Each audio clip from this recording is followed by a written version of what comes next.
Welcome back to the channel, my beautiful people. I trust that everyone is having a wonderful day today, guys. Thank you for the love. Thank you for the support. My name is Dwight, and it's a great pleasure to have you here. So, today, guys, I will be doing some more military history, and this is from the Military History channel. And we're going to be diving into what life was like, in German when they occupied Poland. So this is my first time seeing that one, and it just brings me back to saying stuff that we never taught. This is some stuff that we never taught at school or whilst we growing up. This is things you just keep to themselves. So I'm so grateful for the internet, and the YouTube for sharing this information with us.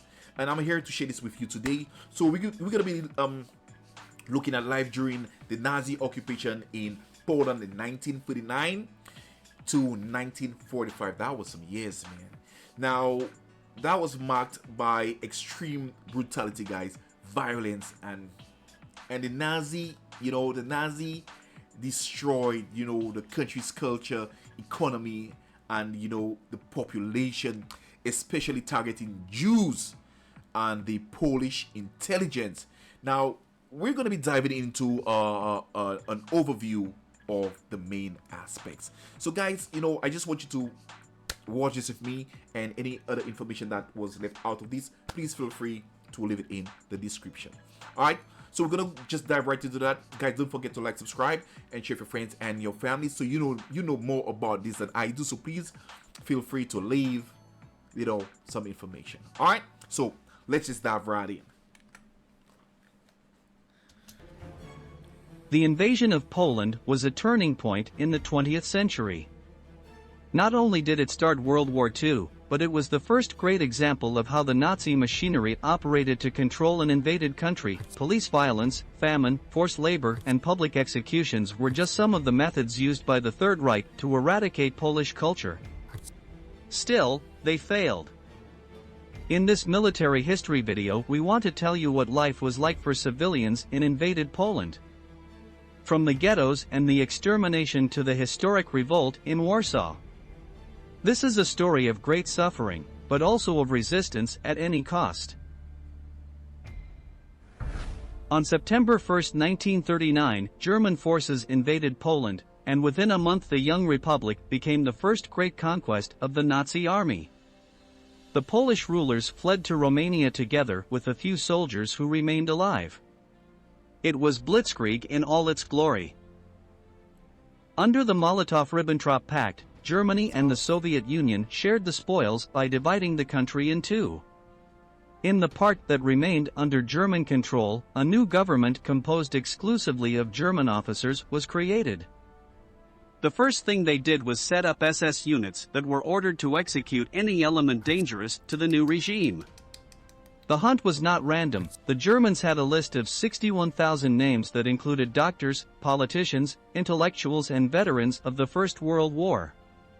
In the first months of the occupation, 16,000 people were executed. Whoa. Wow.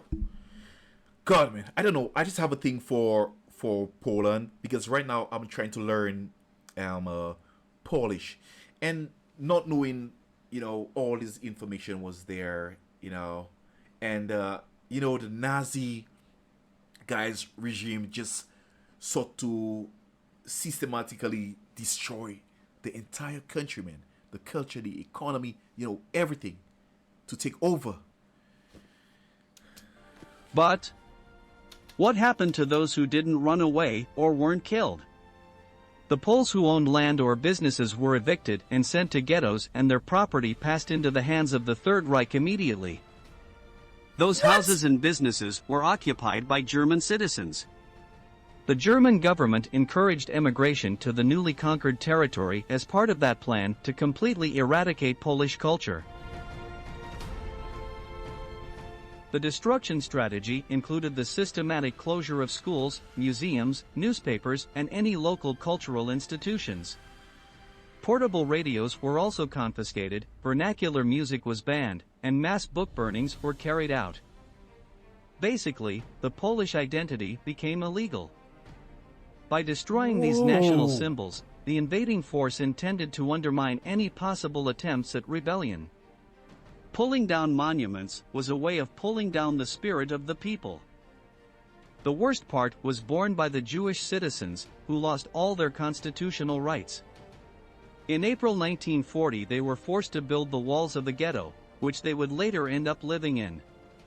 A kind of prison inside Warsaw. In the Polish capital, the Jewish community was huge. It constituted about 30% of the total population. To give you an idea of overcrowding, the area designated for the Warsaw Ghetto was only 5% of the city. In this breeding ground of diseases there were outbreaks of typhus and other highly contagious infections that claimed the lives of thousands of people. The Warsaw model was replicated throughout the country.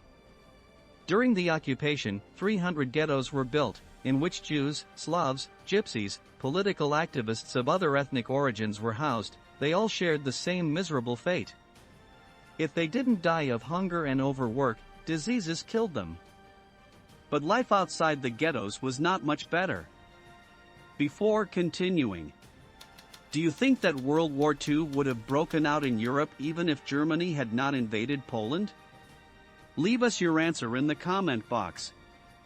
One of the first measures adopted by the new German government was to severely ration the food that each family received. This triggered mass famines in urban areas where subsistence farming was not possible. Poles living outside the ghetto could also be eligible for forced labor programs. Initially, any Pole over 18 years old could be sent to work centers, but after a few months the minimum age was lowered to 14 years. In the case of Jewish children, my God, man. The Poles were actually forced into labor camps, guys. Or, they were deported to Germany to work under harsh conditions. Agriculture, productions, Oh my God, man. That's brutal, man. And the age was lowered down to 14 years to start working. I'll bring this back and let's continue on. The minimum age was lowered to 14 years. In the case of Jewish children, the limit was just 12 years. Almost all the recruits were sent to factories, fields and constructions throughout the invaded territory. The less fortunate were sent to work in Germany or other occupied countries and never returned home. Germany relied on Polish labor and resources to wage war against the Allied powers. As the fighting escalated, so did the industrial needs of the Third Reich. This meant more daily work and less rest. In rural areas, many people tried to avoid conscription, but the penalty for escaping forced labor was death. In that context, it was inevitable that Polish citizens would fight back. As early as November 1939, the first underground resistance organization, the Polish Secret Army, was formed and grew steadily to 8,000 soldiers by 1941. Oh. This was replicated in various parts of the country. The cells gradually unified until they formed what became known as the Polish Underground State. It was a group of clandestine organizations that sought to keep the independence of their country alive even under the oppression of the Nazi invaders. The Polish Underground State had an armed wing called the Home Army, which carried out guerrilla attacks and bombings against German forces. Wow. One of their favorite strategies was to destroy the supply lines of the Third Reich by blowing up bridges or train tracks. By 1943, that underground state had grown to 300,000 members and was powerful enough to run its own criminal courts. Hundreds of Poles suspected of collaborating with the Nazis were tried there. Ironically, this backfired, as their roles in the police and media were filled by Germans who were far less sympathetic to the Poles.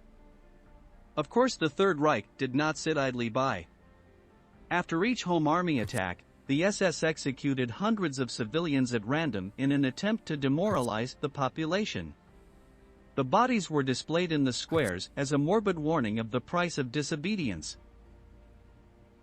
But far from intimidating the resistance, this infuriated them even more. In the spring of 1943, the SS entered the Warsaw Ghetto to deport Jews and transport them to extermination camps. The vast majority of these German soldiers never made it out alive. They were intercepted by the Home Army that killed dozens of Nazis with grenades and homemade weapons. Of course, life for civilians was constantly deteriorating. Greater police violence, smaller food rations, and, meanwhile, the extermination plan known as the Final Solution was already underway. By 1944, German power was faltering and the Polish guerrillas were strong enough to plan large-scale organized attacks. This is how Operation Tempest was born, a series of uprisings between January 1944 and January 1945. The most important of them took place in August 1944 in the country's capital and was known as the Warsaw Uprising. Warsaw Uprising, yes. Between 20,000 and 50,000 Poles fought and achieved great initial victories. But the Soviet aid never arrived. The Red Army remained waiting a few kilometers from the capital. Many historians conclude that the Soviet Union wanted that uprising to fail so that it could later liberate the country and control the population more easily. The Home Army gave battle, but could not resist the German military superiority. Warsaw was reduced to ashes along with the corpses of 200,000 Poles. Hundreds of thousands more had to flee as refugees, leaving their homes forever.